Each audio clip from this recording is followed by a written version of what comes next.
Salutations, everybody. Welcome to Critical Mess, a podcast where three friends discuss movies that critics and audiences don't agree on. I am Nick Honeywell, and I'm here with my intrepid co-hosts, Mr. Grizz Griswold, also known as Andrew, and Mr. Brian McCullough. Say hello, gentlemen. My name is Brian McCullough, and my third favorite movie of all time is The Matrix Reloaded. Just kidding. The regular Matrix. Damn it, he did it again. Third favorite, or just words of wisdom for our viewers. Oh, man. Or, excuse me, listeners. Viewers someday. Yeah. We'll get there. Yeah. Barnum was a great guy. Is that a good one? Well, I think that's controversial. Speaking of, we may talk about that a little bit. Well, first of all, before we get into the subject matter of tonight's episode, I just want to welcome all our cinephile listeners. Welcome to episode, I guess this would be un, deux, trois, if I've got my French correct, of Critical Mess. I want to just let everybody know right off the bat here, we've got great news. We have a producer now. So theoretically, we're not going to sound like total shit. At least it will be less shit than last time. It will be an improvement. We can almost guarantee it. Way better. Yeah, we're working on it, guys. Just know. His name is Ben. I've known him for about 15 minutes. He seems like a pretty rad guy. Grizz has known him for a while, apparently. I don't think he's on the Interpol wanted list or anything. So welcome, Ben. We're very glad you're here.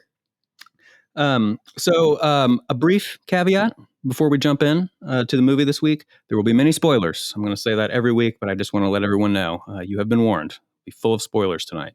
And what we are discussing tonight is the 2017 musical, The Greatest Showman, directed by Michael Gracie, starring Hugh Jackman, Michelle Williams, Zac Efron, Rebecca Ferguson, and Zendaya. Yes, it's just Zendaya. It's kind of a Cher thing. That's very cool. I wish that would come back a little more, like the one word names, like Ronaldo, kind of I just always thought that was kind of cool. Anyways, I digress. Like, isn't there a daytime talk show named Tammy? Yeah. Just good for Tammy. Doesn't need anything. Get on out there, Tammy. Yeah, just Tammy. Anyways, so the movie today, it's if you don't know or haven't heard of it, it's kind of the story of P.T. Barnum in musical form. It is sort of about the genesis of his legendary circus and circus acts. The film on Rotten Tomatoes, which is sort of our barometer that we use to, whether or not a film is fresh or rotten. It's 56% with critics, so it's not super rotten, but rotten enough, certainly. And it's a very healthy 86% with audiences, which more or less classifies the film as borderline universally beloved amongst the people. And to tack onto that, I'll throw this out up front this time. The Google reviews, 4.8 out of 5. Oh, I didn't even notice that. I didn't even look at Google reviews this time. I've been looking at Rotten Tomatoes the whole time. Oh, I dug deep. Oh, shoot. I saw 4.8 and I dug. Yeah, we're gonna get into that, and I think we're also going to start integrating Google reviews a little bit more into our conversation, in addition to Rotten Tomatoes. But Rotten Tomatoes is kind of the gold standard. As you might have guessed, this movie was a huge smash, box office success. It brought in like $450 million on a gross revenue of $84 million. So I'm surprised there haven't been 6 sequels yet. Wait, what was that? The budget was $84 million? Budget was 84. Okay. Budget was 84. And that 450 or roughly 450 was a worldwide gross. It was I think it was like around 120 in the US or something like that. So I think it was a pretty big international hit as well, as musicals can tend to be. So the point of the show, guys, is, to kind of discuss why the critics and audiences don't agree on movies. So they don't agree on this one. So let's get into it. The first thing I'm going to ask you two is, let's just overall impressions of the movie. How did we feel about this on first view? And also, was this the first time you guys had seen it? Go ahead, This Grizz. was not the first time I'd seen this. I watched this with the kids, I think, soon after it came out. So Crosby and I watched it when he was, 6-ish, maybe age range. And then we rewatched it as a family in the last couple years. And the kids absolutely loved it. I enjoyed it because it was just a fun, upbeat. And I freaking hate musicals. I refuse to watch them. I'm not a big fan of like a live performance kind of person. But I thoroughly enjoyed like the the overall scope and the scale and like the view of it all, but it's definitely not a perfect movie by any means. I think the critic rating on this, and not to spoil like my rating of this film, but I think it's probably mid to high mid kind of tier in that. But I don't know. I don't know how to rate the film other than like we could be super critical of it, like some people have been on Rotten Tomato, or we can be kind of a bit more realistic in the just the general feeling that it gave me when I first watched it with the kids and the family. And yeah, I think you're speaking towards that kind of metric that we got into last time about enjoyability versus critical rating, and that definitely applies to this movie, especially being a musical, which you could argue maybe generally are watched for slightly different, not bad or worse or better reasons, but kind of a slightly different niche audience. For me, I saw it back in 2017 when it first came out. Watched it again a couple days ago. I've only seen it twice. Watched it with the whole family. Our 7-year-old boy loved it. That's all I have to say about that. And we'll get into my. I won't speak for the rest of the family. Maybe they'll have their own podcast making fun of my podcast, which would be one of the greatest things to ever happen. And I kind of hope that happens now. I just invented that in my mind, and now I want that to happen. But no, I think we need to talk about musicals first of all here. I'm kind of neutral on musicals. I don't like the musical that's like Les Mis with Hugh Jackman and Anne Hathaway, where it's completely singing the entire time, basically like the chant musical, I guess I call that. But musicals, yeah, I'll give you my top 10 favorite musicals. So just to kind of prove that I'm not anti-musical in any way, shape, or form.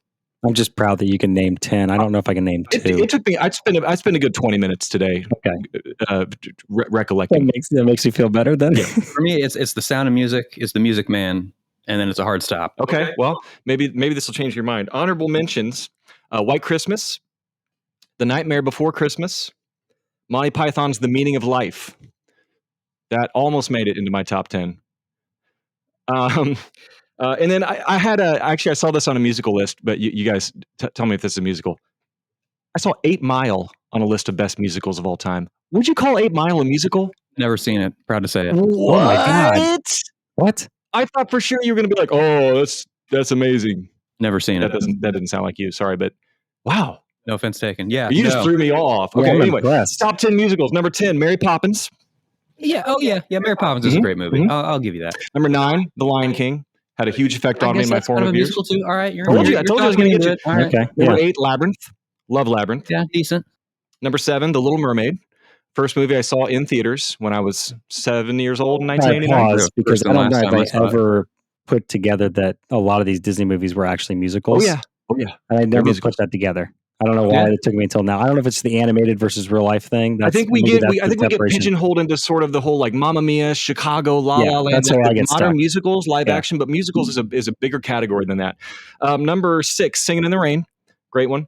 Number 5, Grease. Classic. I can always watch Grease. Number 4, Willy Wonka and the Chocolate Factory. There's one maybe that I didn't really think of as a musical until I saw it on a list and realized, oh, I love that one. Number 3, Beauty and the Beast, my favorite classic Disney movie. Number 2, The Wizard of Oz. I've liked that movie my whole life for a lot of reasons. It was a technical, achievement, masterpiece, great story. Yada yada. I'm getting dead eyes from Nick, so maybe he disagrees with me. Yeah, I was looking at you as well. Yeah. Wizard of Oz aside, no, I was making me think about how apparently the snow in the Wizard of Oz. Check me on this, but apparently it was like all asbestos, and they were just raining asbestos on the whole cast. Yeah, no, the paint that they covered the Wicked Witch, that was lead-based paint and caused her many of issues as well. There's tons of stories from that. That's a whole deep dive. There are actually equal parts urban legends to that movie, like somebody committing suicide in the background, which didn't actually happen. Right, which is not true. There's a funny story about me getting slapped in the middle of 11th grade history for calling out a girl that wasn't real when we were watching it in class, and she slapped me and got suspended for a week. Funny story. It left a mark. Podcast, we'll get into that. So that's imprinted on me. And then number 1, Nick, you already said it, The Sound of Music. I think by far and away the greatest musical of all time. And I'll just preface a little bit with this. Those 10 musicals, to me, have both great music and performances and choreography, even the animated ones, very good animation choreography, right? Which I think are staples to musicals. But also, I think that the music in those movies serves to move the plot along in a way that a musical is supposed to do. And I think that, to get back to The Greatest Showman, a lot of the musical numbers of the 9 original songs in this movie, I think only 2 of them did that. I think 7 of them were just, all right, stop. The movie stops. The song starts. Now the song starts. The movie starts. So anyway, yeah, there you go. There's a little, I don't hate musicals. I don't seek them out. But The Greatest Showman did not do it for me. Can we just before we go any deeper? Why don't we? Can we just have a baseline, give a rating? And I think we talked about this a little bit last time, and the sort of the enjoyment versus the critical rating. Is it a great movie? Compared to, is it a movie I love that I just really enjoy? And I guess let's just look at this as just kind of blend them. Let's do a blended rate here. I back in 2017 apparently gave it a 1.5 out of 5. So a 3 out of 10. I know you just told us to mix them. It came out. Hard for me to mix them. Yeah, that was the year it came out. I'll say enjoyability is a little bit higher because I actually really like most, if not all, of the music in this movie. It's very good. A lot of it's really good earworm stuff. So maybe 1.5 for critical, 2.5 enjoyability. Chris, rating? Yes. So I went back and I watched this with a far more critical eye, but I still enjoyed it a lot. The songs were unbelievable. I think Hugh Jackman might have carried this entire movie absolutely carried the entire movie. But I put it right at. I'm so hard. I don't know. I put it right at 6.5, maybe a 7, just depending on a couple things. But I don't think that's so middle to the road to me for just general audience. And I feel like I'm giving that score a lot lately with a lot of films. I'm usually a lot more generous with kind of fun, happy-go-lucky, just general audience kind of films. But I'd say a 6.5 would probably be my strong vote here for this out of 10. So I'm going to go. I've historically rated movies on a 4-star scale, and I've decided I'm going in the completely opposite direction from here on out. I'm going on a 100-point scale, so I can give a highly nuanced score. And for this film, I'm going to go with an 18 out of 100. 18? 18 is where I landed. God. And I thought 30% was savage. I don't feel so bad now. Well, I have lots of thoughts and feelings. And let's get into it. Let's get into it right now. Yeah, after a word from our sponsor. Yes. Just kidding. 1792 bourbon. Yeah. Please sponsor us because we're drinking lots of it. All right. Okay, so let's just kind of just get into this movie, so I can also answer my own question. I had not seen this movie until last night, ever. I was sort of aware of it. I don't have much of an interest in musicals to begin with, so I probably wouldn't have watched this anyway. But glad to watch it as a service for the podcast. Well, sort of. Let me watch my phrasing there. But anyways, so when the movie started, what caught me right out of the gate, I guess, was there was big energy in that opening number. It was the stomping, it was the chanting, it was I felt it. Like it was, I get why it was a big, bombastic, awesome opening. And I thought it was a little goofy, sure. I mean, musicals tend to get a little goofy, but the energy was big, and I can see why people liked it. So it didn't start off terribly for me, but I just have a hard time, and this will be maybe a little bit of a theme in the podcast, but I'm really trying not to be cynical, but I just kind of have a hard time just not cringing at these kinds of movies as I watch them. I just don't enjoy them very much. And the irony is I love music. I love listening to music and creating music and all that stuff. But music, if I'm going to a movie, I want to see a movie. I want to see some people talk. If I want to see some music, I'll go to a fucking concert, right? So, and I know that's a very simplistic way to look at this, but that's just kind of how That's foreshadowing for some of our audience critic ratings versus critic ratings. So. Good. Yes. And we will get into all of that. So the movie kind of starts with Phineas is PT and played by Hugh Jackman as a child, and kind of the sort of love he has for this other little girl. They're very young to be in love, but 12-year-olds fall into true love like that all the time. Yeah, were they even that old? 11. I was thinking, yeah, they were very young. Is like 14 now, so I'll give them that credit. Yeah, that's 1800s, right? Fair point. No, they were very young. They were very young to be madly in love. But I guess where the movie really started to go downhill for me was that second number where little Phineas sings sort of the love song to his crush, and I almost need I feel like a sort of like an air raid siren or something for when the music starts, like when they start singing, because it just catches me like really off. Like they're just talking, and all of a sudden someone just bursts into song, and it's like, what is going on here? Yeah. So one of my kids is 12, soon to be 13, and it was funny. He was our air raid siren. He just couldn't help himself. Whenever the music would start, he just would make an audible like, oh, here we go. It's like, dude, it's a musical, buddy. That's what they do, you know. But anyway, it's just funny that you say that because he was ours. Yeah, it was rough. I guess I don't know. What do you, Chris? Thoughts? Opening numbers? I don't know. I think this movie was powerful at the start. I think that leading number was also their that was their main finale, wasn't it? That was the big stage moment at the end of the film. Like that was their big premiere. They brought it back. It's weird that they started with it hot, and then you kind of got like this slower kind of pace up. But I thought it built well enough. Like each song was a little bit, it built on the song before it. But again, it's so hard because I think you can tell Jackman tried his absolute heart. He's a huge like stage guy. He does this. I think he does like 400 or 500 shows for a theater presentation, whatever he does.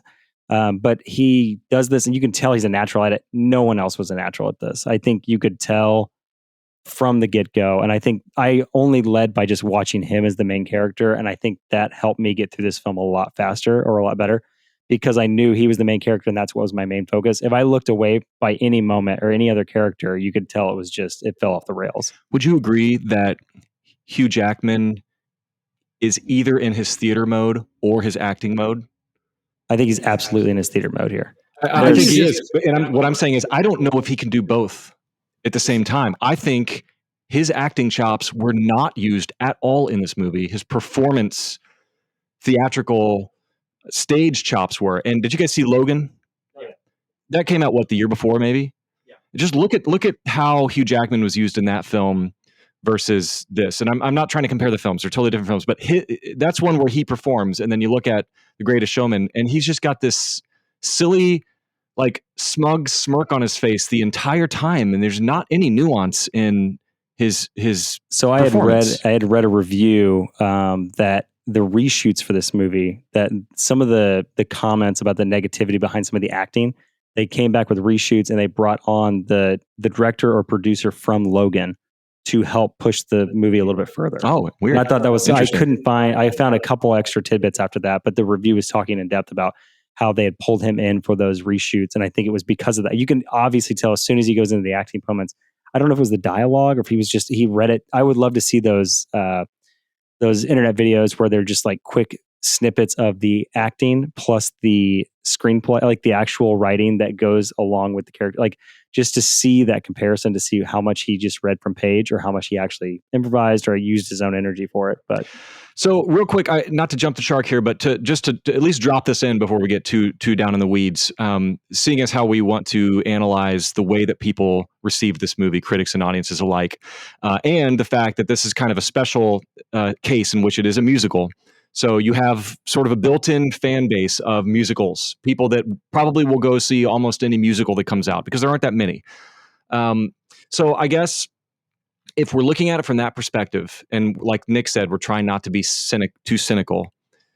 Let's talk about it from a musical perspective. Okay, I listed a bunch of musicals before. I haven't seen Hamilton, or I've seen La La Land, which the guys who wrote the music for this also wrote the music for. But I'm not a big musical snob at all. I don't know a lot about it.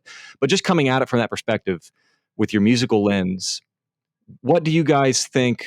Do you guys think that is why it has an 86 audience rating? Do you think that has a lot to do with it? It's an earworm. People buy the soundtrack later. They listen to it. Oh, I love this. I love this movie because it's a musical. And then also, what were you guys' thoughts on the music itself? Because like Nick, I think when I think of you, I think of music. I mean, you're a composer, you're a producer, you know your way around music. You're a pianist, and probably other instruments I don't even know about. So give me your thoughts on the musical aspect of it. Well, I really really didn't like the music, just to be Okay. honest. To me, it was like, in fact, I'll just quickly read a note I made. The note says, "I really don't like the music. If Taylor Swift was singing this shit, nobody would know the difference."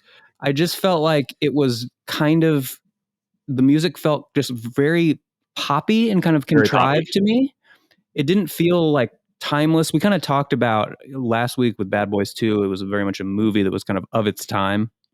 And I kind of feel like this one is got a lot of the same stuff going on, and a musical really should not be of its time. And I'm talking mostly from a musical perspective, like the actual music in the movie, to me felt like very 2017 pop music that 20 years from now people aren't. It's just not going to resonate as well, I don't think. And maybe that's why. Would you connect that with the audience score then? Oh, certainly. Okay. Oh, Yeah. big time. Yeah. So that's for one sure. of maybe our main reasons for that audience score, and we'll read some of those ratings, and I think it will confirm that. But Yeah. just wanted to get you guys' thoughts from that perspective. Yeah, one of the biggest things I saw, and I saw this a few times in the reviews, and then it's something I came to kind of personally conclude in our last episode, is there's a difference between art versus entertainment. And I think this falls directly into the entertainment side of things. It's not yes, it had an artful feel to it. You had like the semi period piece, because you can't nail down what year this was made, and within 100 years, I think, because I think it said his life actually took place. Barnum was 1870, 1880.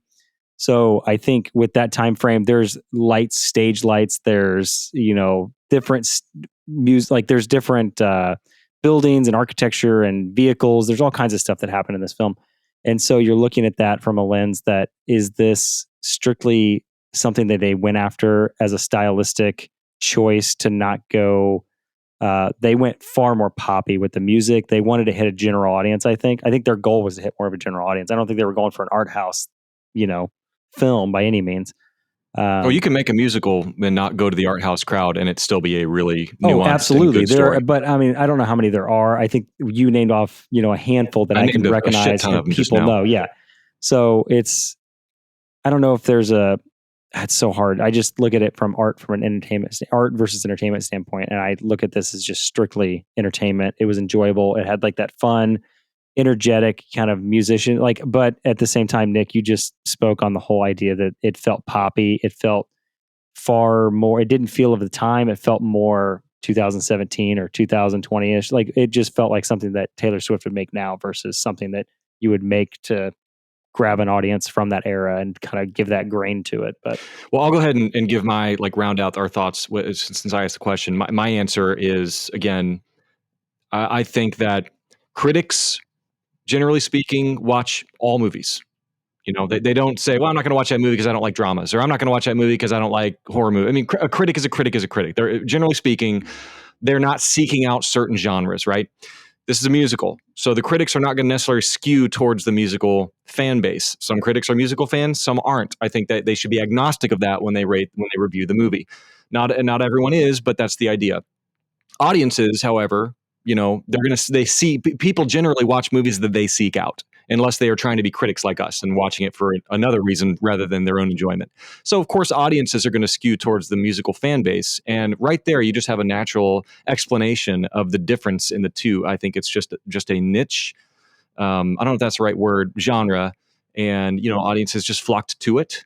More audiences that like musicals watch this. And I think what this musical did was it played it safe, and it did not do anything that was going to pull the rug out from under audiences' legs. And so X plus Y equals Z, you've got a good audience score. So anyway, Nick, go ahead and take back over. I just wanted to get into that. I agree with that assessment.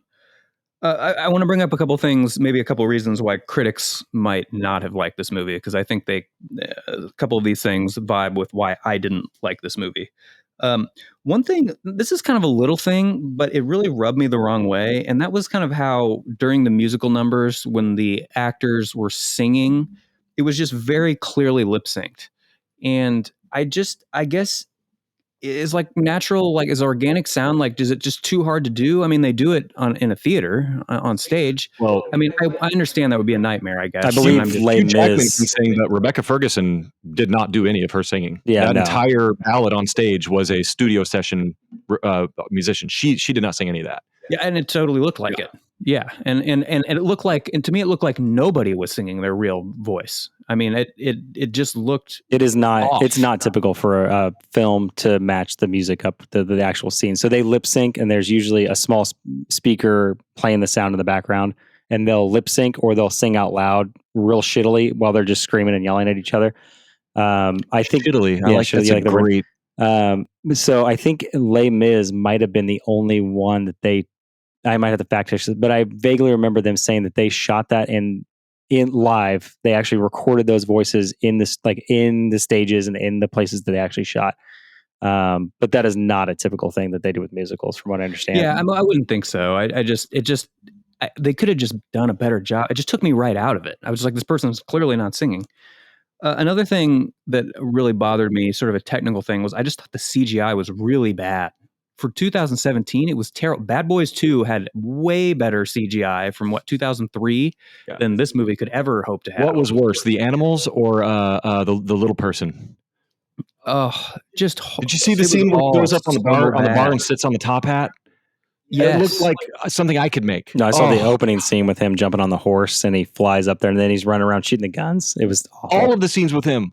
I don't know who that actor is or what he is, but they clearly CGI'd him down to be small. Yeah. Just cast Peter Dinklage or a little person. No, I think he is a little person. I should look that I'm up. out my depth here. I don't know. I think he is, but don't 100% quote me on that. Why didn't he look like it then? There was something. He was poorly something CGI'd. uncanny valley. And also, I mean, even in the very beginning, you remember there was kind of this supposed to be poignant moment where PT is like handed an apple from sort of this deformed looking person. And it's like that person was like, their face looked terrible, not because they were deformed, but because it was horrible CGI. Like, why couldn't you just get a person, an actor who looks like you want them to look, to just play that role and be that person? It was just a weird. Sorry to go on a tangent, but can I ask you? Can you guys explain to me why that scene was in the movie?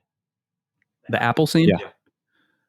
I assume, I didn't think about it too hard. There's no reason. Well, I assume it had something though to do with like the beauty and people that don't look normal. You know. Keep in mind that was not the inciting incident to cause him to want to do this freak show. It was his daughter's idea. There was like 5 or 6 other things that happened after that to where it's like, oh, I see why they put this scene in the movie, because it's set up for a payoff. But there are no setups and payoffs in this movie.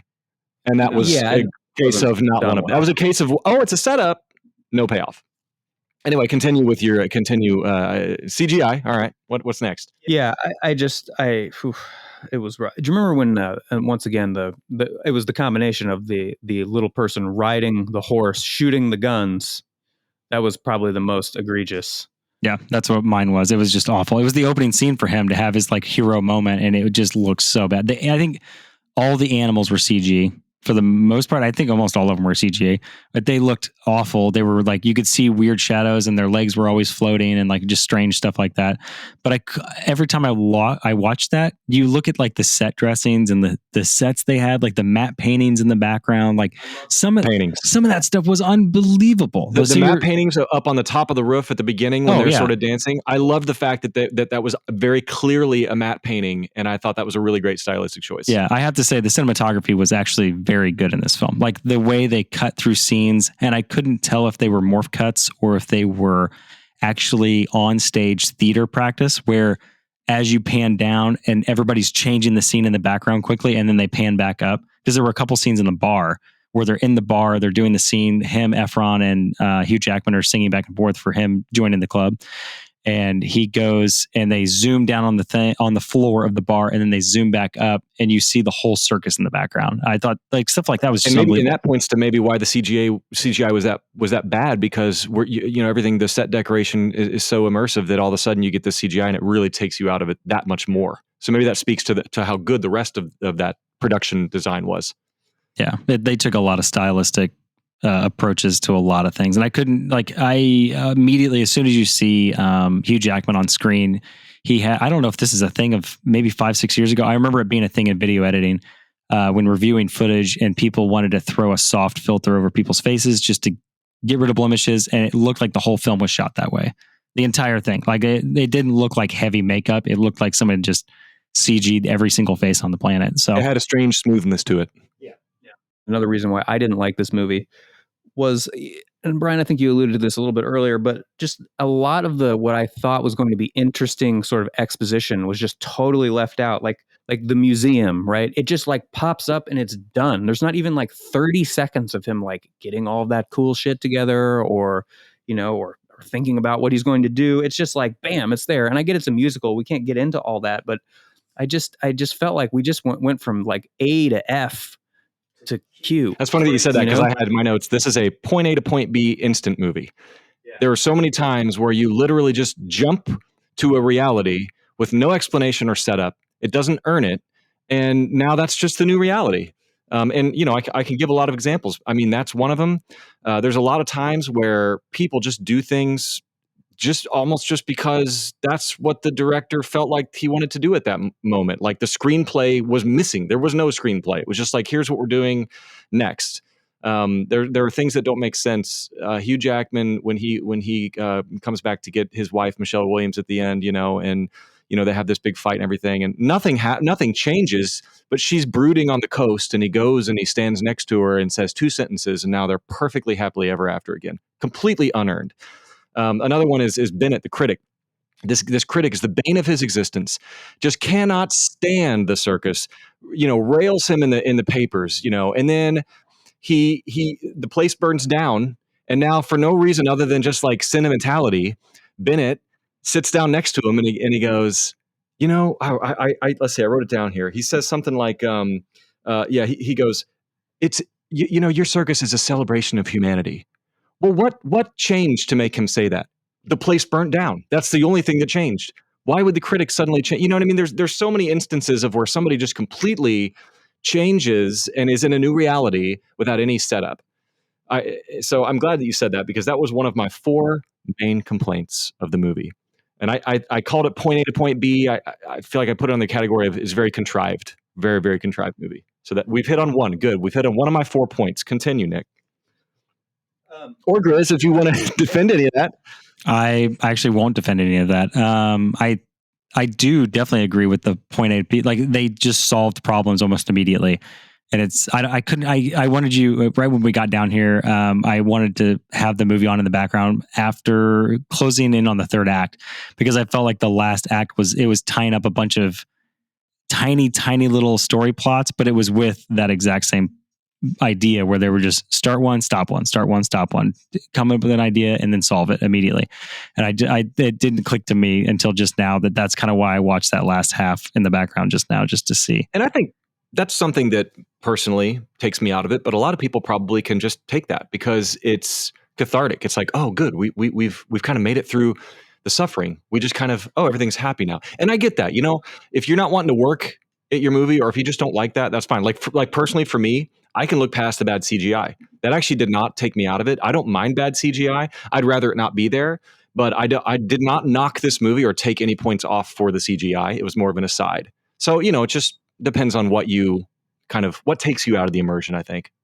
Yeah, my biggest pet peeve with anything is if it immediately takes me out of it and I'm trying to get into this world or this moment or this scene or whatever it is, I can't stand. I will knock so many points off the movie if it has those. Like if it's somebody looks at the camera or does some wink moment or whatever the hell it is. But this one, I don't know. You don't like Deadpool? I mean, that was done on purpose, and it was fourth wall breaking. That was done very well. Oh, you're saying like when it's accidentally done? Yes. Is that a thing? Well, I think that would technically still be fourth wall breaking. But not literally looking at the screen and winking. But I'm saying like there are things that just take me out of a film. Just like small little jokes or small like crappy lines or whatever it is, like an actor breaking, or the child actors in this were really rough. I don't knock child actors, but for the first act, they were all kids, and then their kids popped up as a main theme towards the mid to end of this movie. But I don't know. I think that is one of those things that takes me out. If somebody has like a weird line or they have an awkward situation, there were a lot of one-liners that people threw in there. Zendaya had a couple towards the mid scene where she talked about race, because her big thing was her being accepted by the major audiences because of her race and that not being accepted at the time. But she had a couple weird, just like one-offs where it just felt very strange for her to say that out loud. But speaking of taking you out of it, have you ever seen Nocturnal Animals, starring Amy Adams? Came out within the last 5 or 6 but years. I don't remember anything I about think it. it's directed by Tom Ford or one of the like fashion designers. I vaguely remember some of it. Yeah. Let me know if you ever watch that, if you can get past the first 5 minutes. Yeah, I'll give it. I don't remember anything from it. When you said take me out of it, that was the first thing that popped into my mind. Just a little carrot on a stick for you. Noted. I can't wait till you come back and say, what have you done? All right, guys, I'm going to throw out kind of a double-edged sword here. I think this is a reason why audiences like this movie, and a reason why critics hated this movie. And I can boil it down in 2 words. Those 2 words are Zac and Efron. Hub. I thought he was terrible. You just don't like High School Musical. I thought he didn't seem like he wanted to be there. He just I don't know what it was. Audiences were praising his heartfelt performance. Critics or audiences? Audiences. It just felt. I'm just trying to amp you up. Go. No, it just something about his performance just felt disingenuous to me. And here's the thing: I was like starting to take Efron seriously, like as a real actor, and I think it's just all gone to dust now. Like I don't. It's back. We're back to zero. I didn't buy it at all. And I think he got the job, obviously, because of High School Musical. And I have not seen High School Musical, so I haven't either. Take that for what it's worth. But it's probably great. I just haven't seen it. I mean, it certainly made a boatload of money, but yeah, he was not doing it for me, guys. I don't know what you 2 thought. No, I think here's their thoughts. All right, we got the cast, we've got the cameras, we've got the story. Shit, we forgot the screenplay. Where's Zac Efron? Get him and Zendaya. All right, cool. Now we've got a story with a bunch of freaks, but now people are going to watch it because there's 2 hotties in it. We're sexy freaks. I mean, that's a great hot take. It sounds like the most classic Hollywood casting I've ever seen. You have Jackman, who will carry the movie easily, and then you grab a couple mid to young actors that are super hot at the time. I mean, I had a great cast. I mean, Michelle Williams. I mean, she's in my second favorite movie of all time, and she has one of the best scenes I've ever seen in a movie in that movie. Manchester by the Sea? Yeah. And, longtime listeners to the podcast will have known that just by my reference to its place on my numbered list. But, and then you've got Rebecca Ferguson. I don't know how great of an actress she is, but I love her in Mission Impossible. And, Hugh Jackman. Yeah, there's a lot of talent here. Her sort of song, her first big song. Who, Michelle Williams or I'm sorry. Zendaya? No, Miss Lind. Oh, Jenny Lind. Yeah. Rebecca Ferguson, yeah. Is that even her name? I think that's right. I need to fact check myself here. I just have never wanted to fast forward a scene so badly as that first kind of musical number that she did. And she's like screaming, never, never, never enough. And she's like screaming. And I'm just like, I've had enough. Like I've had enough, and it was really unpleasant. And like, just kind of the veins were like exploding out of her head. Like almost like, I feel like they CGI'd some shitty vein explosions. She had some neck veinage going on too. She looked like Bane in Batman. Like she was like when he hits the venom and like they're, and he's all amped up. I hated that scene so much. And that's about all I have to say. That was the most important scene. That I wrote that down after I watched it, and I would call that the midpoint. To me, that scene was the midpoint. And midpoint is a very important part of the movie. The greatest movies have the greatest midpoints. The false victories or the false, defeats, or the plot twist, or the reveal, or the death, or when the inciting incident where someone has to change. All the reasons for why a midpoint exists in a movie, right? And to me, that scene was it. And I was ready. I was still in on the movie. I didn't turn it on and go, I hate this movie. I was all the way into that scene, and I loved that song, even though it was very poppy, very ballady. It was like something Pink would sing or somebody like that. I loved the song. I was into it. And then the movie fractured and shattered and went like 5 different directions, none of which made any sense. And on hindsight, I look back to that midpoint scene and I go, what the fuck was that scene there for? And moreover, what the fuck is Jenny Lin doing in this movie at all? Why is she in this? Yeah, no, I think it was just another conflict that they built in for him, Hugh Jackman's character, because that scene was more pivotal than just her singing and her coming into the movie. She became this plot point, whether it was a major one or not. I think it is, but she came in as this plot point for Hugh Jackman to want and to have a higher like class for his shows. And he called for this specific woman because he wanted somebody that showed and attracted a higher class of people. And so in that entire scene, what happens is he goes in, he convinces everybody to do this, or he convinces her to come to do the show. He tells his entire cast that built his name up, all those freaks and all those people and all those things. He told them all to go stand, not in his box because it was too visible. He told them to go stand in the standing room because they'll be out of the way. And everybody can focus on what he brought to the table, which was just this single singer from, what was it, Europe or somewhere. And then from that point, it was just an absolute mess of just plot points where it was what he had the love affair and he had this huge interest in this, but all that happened for him to come back at the end and be like, oh, that was terrible of me to sit there. I had built this entire thing up and all these people, all these freaks and all these singers and talents came out of nowhere and they helped me build my name up. And I used it for this moment and said, yeah, that's a good point. I'll buy that scene did set up his progression into wanting to class up his show. I'll buy that. But I think that was it was the turning point of his character to sit there and look at that and be like, this will get me to where I really wanted to go. I saw, because he was a man of like, and this goes into the history of him, but he was just a pitch man, and he was also just like a serial entrepreneur. He would get into something to make money, or he'd get into something to get himself into the next thing or to the next thing. That's the thing I agree with you. And I think that could have been what the movie was about. It wasn't.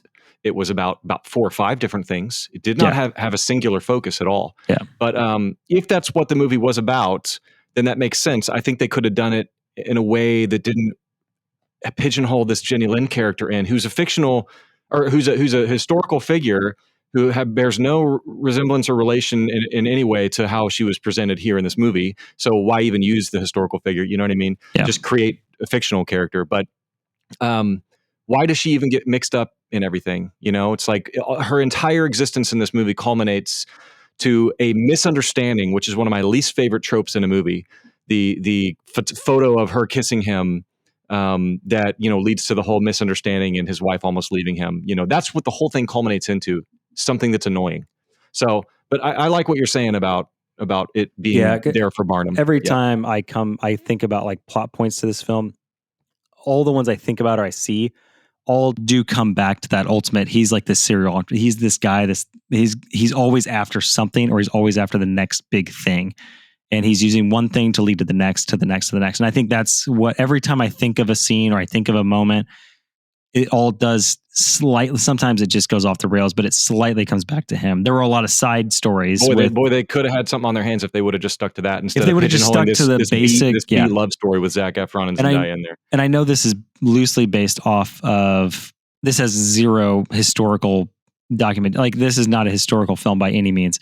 This was loosely based off of a book, from what I understand, of the same story. I'd be wildly curious to see how much of that was actually from the book and from the story, because I know a lot of this has nothing to do with his actual true life.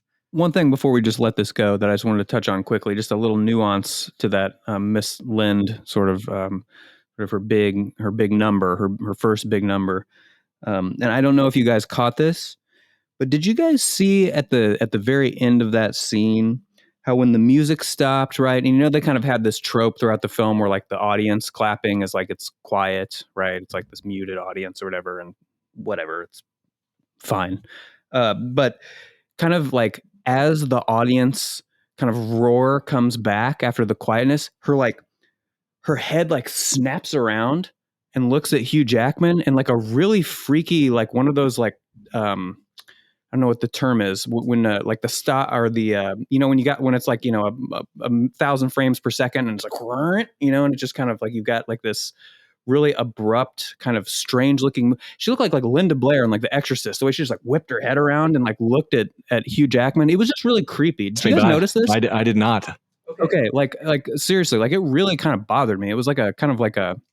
I felt like I was like once again like tonally, just very strange. Like I felt like I was watching The Ring or something. Like it was just like this weird. I get what they were doing. It was like the sound came back and sort of like the motion came back into the scene, but the way it's just sped up, I don't know. It's just a very little thing that struck me that really rubbed me. It's clearly a very deliberate choice. It had to have been, yeah, because she was kind of like she was not. I don't know if I'd call her the antagonist, which is another thing. Who was the antagonist in this film? It was the mob, I guess. Like it was very, very, very weak. In my world, this movie would have been made and he is the antagonist, and all the other heroic characters and figures in the movie, the wife, the love story, the freak show people, everyone else, these are all our heroes and he's the antagonist. But the way they did it, I would say if I had to give you an answer, it'd be Jenny Lind, just because of how diabolical she was to sort of, plant that kiss on him and get him in trouble and try to seduce him, knowing he's married. Yeah. I mean, clearly it was her, but it was weak. And if she's your antagonist and you have a movie based on one, you don't want the antagonist to not be present in the last like 25, 30 minutes of the movie. Yeah, there needs to be like a lightsaber battle with her and P.T. Barnum. Well, so I've been being pretty negative, obviously. I want to just say a couple little positive things that maybe were, reasons that the audiences may have liked this movie beyond the music. There were a couple of nice moments of levity. I thought, like, for example, when the little person, told the queen she wasn't going to reach the top shelf herself, right? And everyone was kind of aghast at the comment. That was a fun little moment. There were several sort of fun little moments like that throughout. So I thought the levity was decent. I thought there was a lot of also sort of unintentional levity. I'll tell you what I thought was my favorite line in the film was when Efron just kept chanting, we white the stars. He just kept saying, "We white the stars." What? It was a W instead of an R. Just listen to it again, guys. Oh man! He says, "We white the stars," like a 3-year-old learning to speak, and he says it many times. Okay. And it was my favorite part of the movie. Anyway, there was, I did think though that, and I said this, the reasons that were beyond the music, but related to the music actually.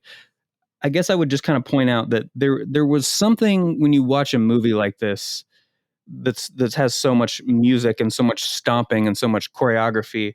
There's something about it that's just sort of like, I don't know quite what the adjective is, but I'm going to say tribal. It's kind of almost like dancing around a campfire. It like speaks to some very, very visceral level of human existence. And I guess I get that to some level. It's almost like when you go to a music festival, right? And you're surrounded by like 10,000 people who are all just kind of jumping up and down to the same music you are, and kind of when you have all those people together, moving together with all of that sort of harmony and all of these parts working together, I get the appeal of it. Can I respond to that? This is a movie. We're watching a movie. We're not at a stomp concert. We're not at a music festival. We're not watching a show. We are going to see a movie, and movies have a general base level of requirements, and that is to have a story. And that's really about it. And the music in this movie, 7 of the 9 numbers to me where the movie stopped and we have a song. Okay. A lot of those classic, like Singing in the Rain, stuff like that. The numbers in those movies progress the story and progress the plot and are very cleverly tied into story beats. It's a way of giving exposition in an interesting way. And I think that's what a good musical does.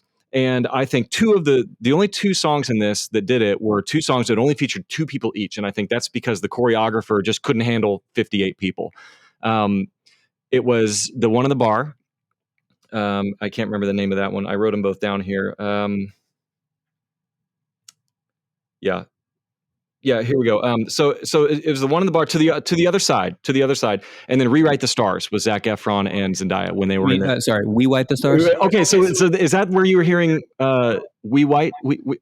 It's the one they sung that song We like Write the Stars. 50 fucking Yeah, times. yeah. I don't, but yes, So yeah. so that song, when it's just her and him, and they do all the choreography, and it's progressing the kind of the whole love story plot, and him going after her, and her not wanting to be with him because of all the reasons. Same thing in the bar. They're making this deal. They're getting on board. He arcs from not being involved at all to like completely being on board. I mean, this is progressing the plot, right? Those two numbers, and I wish all of them would have done that, because it's really clever to see how they do that.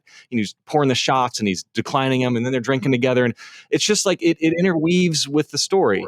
You're onto something. Yeah, so you're definitely that was my trouble with this as a musical, was the songs did not function as they should in a musical. All right, cool. Well, let's talk a little bit about the actual reviews themselves. I know, Brian, you've done a little research here into what both critics and audiences have been saying about this. So let's get a little bit of that kind of verbatim feedback about this movie. I'm just going to read a couple of these because really it's more of a distillation of I've read a whole bunch previously, and I'm kind of going to distill that down to a couple that represent most people. I think, again, 4.8 out of 5 Google reviews. I mean, that is really high, but I'll start with a couple of the critical reviews. The New Yorker says, the director Michael Gracie delivers quick doses of excitement in splashy scenes, but has little feel for the choreographic action, offers scant historical substance, and displays slender dramatic insight. So that speaks to, hey, it's razzle-dazzle, not a lot of story going on. I think that's a really good review. Yeah, very good. Daily Telegraph. The main problem with this idea, apart from it being completely and utterly bibbly quack quack insane, is that once you airbrush exploitation out of the P.T. Barnum story, there's not much story left. And bibbly? Is that a technical term? Yeah, it must be something they say over in the UK. But I think that speaks to the fact that they were caught between making a historical piece and being into the constraints of that, but then completely fictionalizing everything. This movie should have just been made about a guy who started a circus. It did not need to involve Barnum, and if it was going to, it airbrushed all the exploitation and crap out. And again, that leaves you with not a lot of stakes, not a lot of stuff. Yeah, I have a theory on that, and I don't know if it holds weight, but so this is based loosely off on a book, and I can't remember who it was by, but it has nothing to do with Barnum and his true story. Almost none of this movie comes from his true life or anything like that. So it's very fantasized. It's like it's an extravaganza, like I saw in a couple reviews, that it's just this big, bombastic, exciting, loud musical that's poppy. It's exciting. It's got energy. It's got a crazy cast of just an eclectic group of people. And I can't tell. I don't think it would have been better, because what would you expect this to be? Something like The Prestige, but from the same Why period not? piece. Like, I'd watch a Prestige musical. I would rather just watch The Prestige again. I wouldn't. I mean, this is a completely different take. They went way over, not so much on substance, but more on just the actual just excitement of it. They went way overboard on everything. I mean, the CG was over the top. The set dressing, the way they picked up 100 years worth of technology, where it went from new theaters to old theaters to dirt roads to cars to horse and buggy to, like, it just went all over the place. I think they just created their own fantasy world, and I think that is okay with me, because they set that out almost immediately. Like, it was just so over the top, the lights everywhere, the action, like all the characters and all that stuff. But the world they set up was not anything that felt like it was set in fact. I wish they would have ran with that instead of continuing to throw Jenny Lind and these historical figures in. Yeah, so that was the part. That was the part that I had a debate on, is whether it added anything to the movie, or if it was, because they didn't market this movie as a Barnum and Bailey extravaganza. They just called it The Greatest Showman, and it was about this entrepreneurial excitement, this American dream kind of from rags to riches story. So it's hard for me to look at this and say, why did they add the characters in there? Why didn't they just make him Joe Blow, the entrepreneur that from 1860, and he's working his way up through his life to be the best and greatest showman? So London Evening Standard sums up, this is the last critic one I'll read, sums up kind of what the audience is speaking to that we'll see here. For all its cheeriness, brio, and strong cast, this is a phony baloney film with heartstring tweaking, soul-stirring ambitions. It is, by a laughable margin, too transparently manipulative to realize. I think the audience was manipulated in this movie. So I'm not going to read the Rotten Tomatoes audience scores because I found some better ones in Google, and there's a reason why. But I will read just one. The very first one I came across, the 5-star reviews by Chris S. Great film. Audience score really destroying critics. Just goes to show you critics don't know what they're talking about.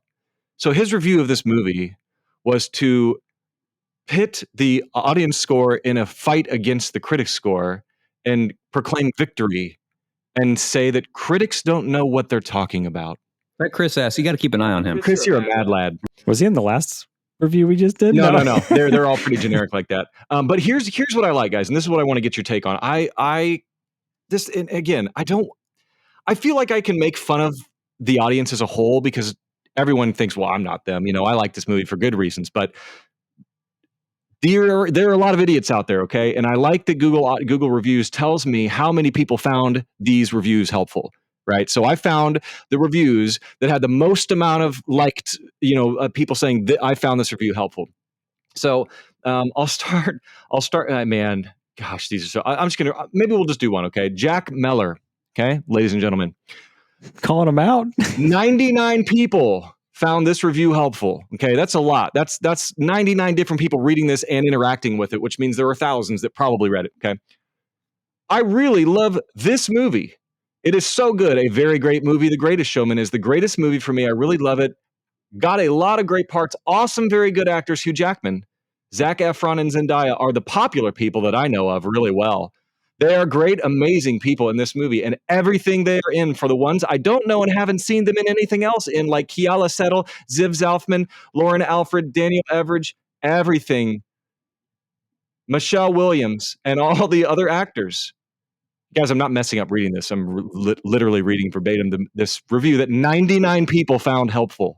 99 idiots. Okay. There's a great bit that George Carlin used to do that it's think of the average American and how stupid they are, and now just realize that half of America is dumber than that. Oh, that's so poignant and fitting here. Continuing, and all the other actors, they are all great. The scenes were great. The songs, The Greatest Show, that's a great song. I like to sing it in a way. At times it is true, though. Oh, this is the greatest movie. And the soundtrack, both the greatest. Oh, this is the greatest soundtrack. I also, A Million Dreams. There is another great song. The Repraise is good too. I know that song, both times in movie and soundtrack, is good. If I ever find a girlfriend somewhere out there, I'm tired of being single, especially if I'm 17 and still in high school right now. I hope to have a great future, and I hope to have cute kids like the ones in The Greatest Showman. Ladies and gentlemen, 99 people upvoted that review and really identified with it. Can I respond to that review quickly? I got nothing. I also A Million Dreams. That's great. Guys, those weren't 99 like ironic upvotes. Okay. This isn't like Amazon reviews that are like written. I liked it. And I found it was liked by young and stupid people. Exactly. Thanks for saying it. No problem. Yeah, and I'm not going to, the other ones are just as dumb, but not quite as entertaining. So I'm going to leave it at that. Okay. And I rest my case on this movie being a massive pile of shit. Yeah, it's a hot dump of a film. I totally agree. No doubt about it. I was just trying to get you to say something there, Grizz. I don't really No, think it's a massive you guys pile are both of shit, just terrible people. That's hey, he gave it an 18. I mean, I know. I feel like Brian over here is giving this. I was trying to elicit something from you. Like, I got nothing. Yeah, I feel like Brian's just shitting all over this movie, and he gave it a high rating for as loud and obnoxious as he's trying to give like some of these reviewers and stuff, which is awesome. And then you have Nick over here with the 18 out of 100. And he's not. Okay, look, guys. If Jackman and Efron would have died in that fire at the end of the film, I would have rated my score by at least 65 points. I literally had a note on that. I said, boy, that would have been interesting if someone died in that fire. Great twist if they just died. Immediately 3 out of 4 I had stars. A couple things. If somebody would have died in that, or if he would have actually cheated on his wife, and now there's an interesting story point. Could have been interesting. He just shuts her down. No, back in 1870, if get you a photo of another woman getting kissed on stage, that might have done it. Yeah, looking deeply into another woman's eyes was cheating. I challenge you to rewatch the film. It was not a photo. in the newspaper, it was an artist's rendition. It was a drawing. Wasn't even a photo. I know. I saw that review as well. Somebody mentioned that, and I was like, "That." I think it was an etching. It was. Yeah. That's what photo. It's no, definitely not. But that's the other thing about the whole technology thing from that time. It's just so funny that they mixed and matched so much. It made no sense. Well, that's all I got, guys. I have final thoughts, but I'll let you guys kind of give it a last couple of words or interject any other points you have. Yeah, I had a couple just other random thoughts. The tattoo guy, full body tattoo guy. I don't think he got any lines. I was disappointed. He had an epic flying elbow that would have made Ric Flair jealous. I missed that. Yeah, and the I was alley, in the scene where scene. the mob burns down the building, and he just absolutely Now, did you notice that his arms? I could have swore they were not actually tattoos; they were just literal sleeves of cloth. I'm sure they were just shit CGI or something. I was wondering because I looked at a couple scenes. I was like, I'm pretty sure those are just sleeves of clothing on his arms for tattoos. I'll also point out that guy would just be like a completely normal hipster today. I mean, just walking around Town Square, he would have just been like, okay, that's a person that I see every day. Anyways, I guess that was novel in the 1800s or whatever. Oh, it was scandalous. It was scandalous to be covered in tattoos. He would have definitely been in a freak circus. I want to also bring up just one other quick thing that just bothered me about this movie overall and related to the singing. And why was there so much crying and singing? There was quite a lot of weeping and singing. And those, in my book, are two things that just don't go together all that great. And I made that note like 3 or 4 times. So there were at least 3 or 4 times in this film where there was just sort of weeping and singing. I don't think it's possible to sing when you're actually crying. Well, certainly not well. You don't cry and sing in the shower? Well, that's a different story, but yes. Yeah, so anyways, that just rubbed me the wrong way. And then I'm going to throw out one other thing that I thought was actually like probably my favorite shot of the whole film, that I thought was actually a really cool and nice shot that they held for all of like, half a second, which was bullshit. Do you remember when the whole the sort of the conflagration of the building, it's all on fire at the end, and there's like those big elephants, and they're like sitting there like watching the building burn down. And it was such a cool shot, like seeing those elephants like just watch their home. It was very sad. It was very atmospheric. Yeah, it was very atmospheric. It was an emotionally just strong shot, and I thought it was a really interesting and cool shot, like elephants watching a building burn down. What a weird thing. Cue the next song. Right, cue the next song. Right, and it was just kind of embarrassing how short that shot was, but I thought it was a cool and interesting shot. Sad, but interesting.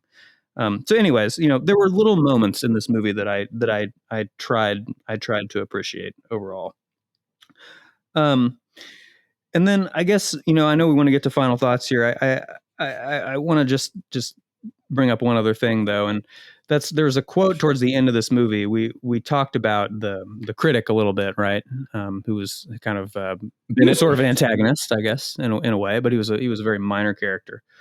But kind of at the very end of the movie, he sort of gives this speech to Jackman, and he's like, like putting people of all kinds of sizes and colors and presenting them as equal. It's a true celebration of humanity. Yeah, that's the quote I referenced earlier. Yeah. Yeah. Oh, yeah. You did kind of bring that. Yeah. I guess that was the same. Right after the place burns down. Right. You're right. Yeah. Sorry. I was thinking that was toward the beginning, but yeah, that was in the very end. And it's just, I mean, man, even for this movie, I mean, that's just a little on the nose. Like, it was just like, really, guy? Like, I get the message, sir. That character was not cast well with his weird facial hair and round glasses. I never took him seriously. I'm like, who are you? Are you a parody? There were some rough minor character, because in a movie like this, right, you've got so much music happening that you don't get to develop minor characters. So they're just kind of boring. And one-sided, and I think that's what happened here. Yeah, I don't know, guys. I have other quibbles, but I'm not gonna just keep bitching about this movie. I didn't like it, but I would have. Here's another thing. Here's another thing that would have elevated the movie for me, though. I'm gonna, on a 4-star scale, this is going up 2 full stars for when if Jackman's wife in the end of the movie. Remember when she's like staring wistfully at the ocean, and I think she was contemplating suicide. Like, if she just walked out with some rocks in her pockets, and then just kind of that was like and that was the end. and she's dead. Like, I mean, that's plus 2 stars for me. Well, we can't have stakes in this movie.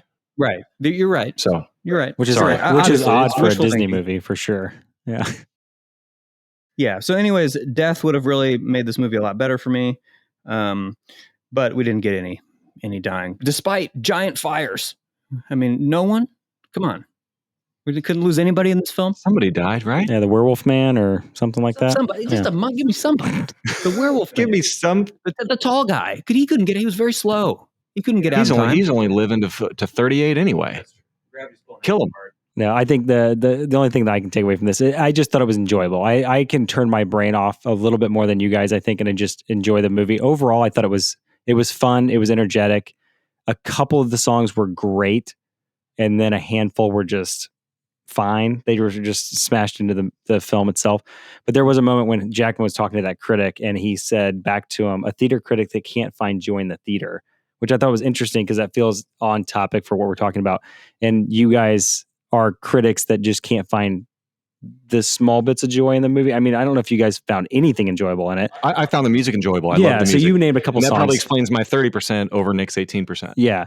So I think that's the interesting thing. A lot of the critics were incredibly negative. I would say 80% of the ones I read were about this not being part of the true story of Barnum or whatever, which I write off immediately. I don't. That was a large portion of those reviews. From the critics. Braveheart's in my top 10 movies of all time. You'll find out what position it is soon to come, but that movie was a complete revisionist writing of history. So clearly I don't care if it's historically accurate. Yeah, I don't either. And I thought that was interesting, but I don't know. I thought it was a very joyful movie. It was just the fact that it was just a simple, though it got more complex after the second act. It felt like a simple story of just this man's journey from rags to riches, his incredible drive to continue to innovate and drive and push forward and do the next thing and do this to get to the next level. And he just kept going for it. So I thought it was interesting. What'd you rate it again?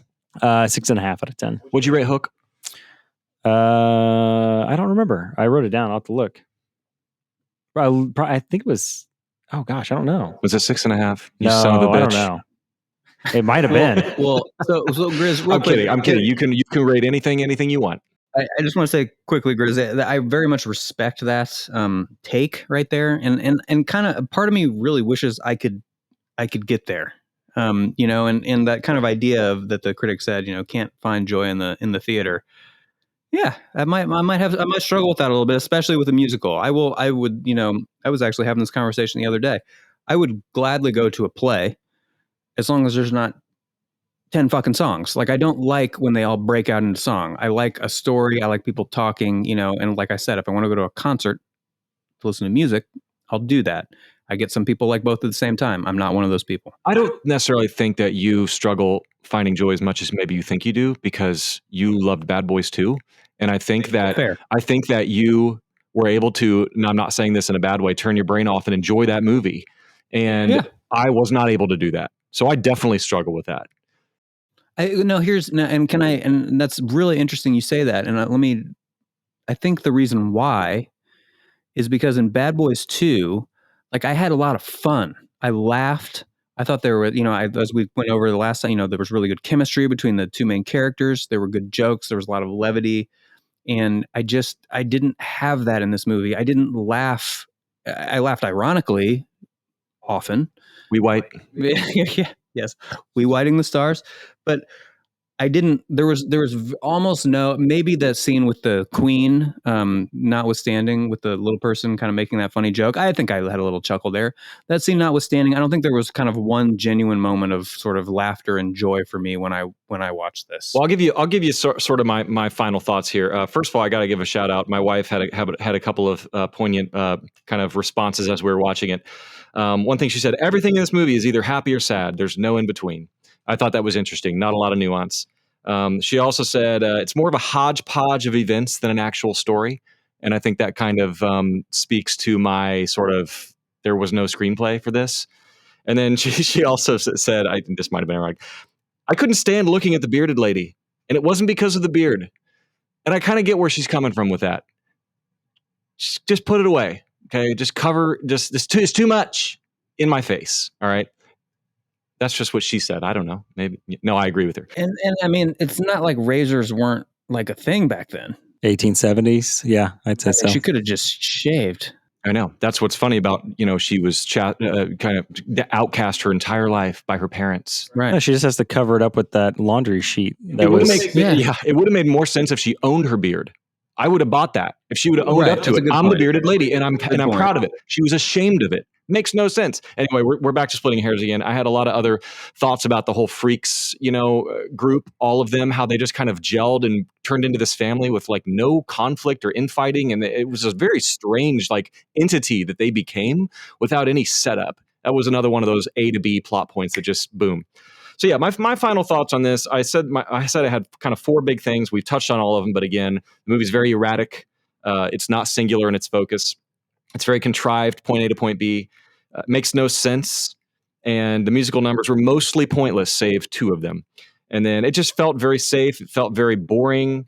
I felt they needed to turn the sentimental dial down and the nuance dial up, and I think you can make an easily accessible family movie with nuance.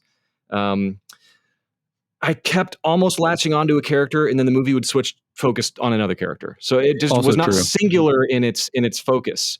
And again, it was overly simple, but it was not at all singular. And that comes back to the theme. I don't know what the theme of this movie was. We talked about that with Bad Boys 2. We kind of introduced this topic of a theme. What's the theme, right? I think I got a theme for this movie. Okay, and I didn't want to put you guys on the spot again, but I'd be curious to know, because those are my final thoughts. So, take that with a grain of salt. The theme is something along the lines of like, all of us are unique and special in our own way and have something to give that's valuable to society. And it's a very generic, of the time theme. I would agree. Boring theme, but it's a theme. It's a theme. Grizz, final thoughts?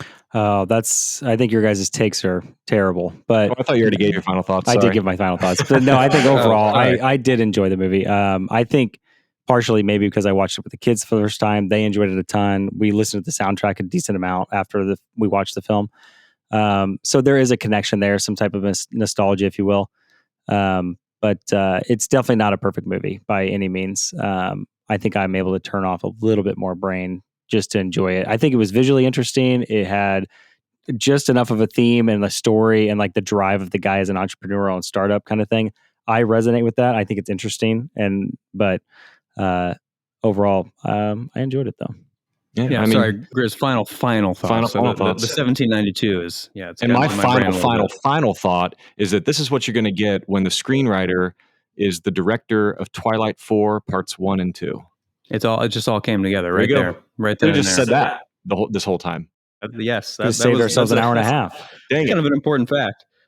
All right, so I guess my final thought is that if nothing else, you can tell that Hugh Jackman was happy to get away from the Wolverine bullshit for a while, right? He had a lot of fun. I think a lot of the cast had fun with this movie. And once again, I'm trying not to be cynical. And I think that it was not the movie for me. And it was definitely, I could not be further out of the sort of intended wheelhouse for this film. Like, this movie is like really for like 11-year-old girls, right? And I'm a 39-year-old man, and I just don't. This movie just doesn't resonate with me, and that just is what it is. And we're going to have to just kind of leave it at that, I think. So I'm glad, and in a way, I'm kind of glad we're doing this podcast, because I would never in 10 million years have ever watched this fucking movie, like ever. Unless I got, unless my girlfriend was like, please God, let's watch The Greatest Showman. Even then I would be like, let's talk about maybe watching something else. But so I appreciate that it kind of, turned me on to something that was, I gave something a chance that I would never have given a chance before. This helps us appreciate good movies that much more, though. Yeah, trying to explore what we don't like about something and how you can have all the pieces but missing one large piece, the screenplay.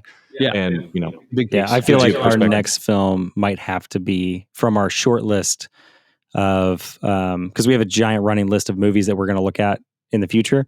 And I think our next one may have to look at the large critic score, low audience score, just for the fact that we can really analyze and beat the shit out of a highly critical movie. I will be there to defend it till the cows come home, baby. And I think Nick, you're more of a rom-com kind of guy with like Bone Tomahawk. Excuse me, rom-com Yeah, guy? like Bone Tomahawk. Wait, Not a rom-com guy. That's Yeah. not a rom-com. are you calling Bone Tomahawk a rom-com? Yeah, that's his style. Yeah. I can appreciate, I was a big fan of Serendipity, the John Cusack and Kate Beckinsale film that I got a sneak preview for back in, that would have been like 2001, maybe something like that.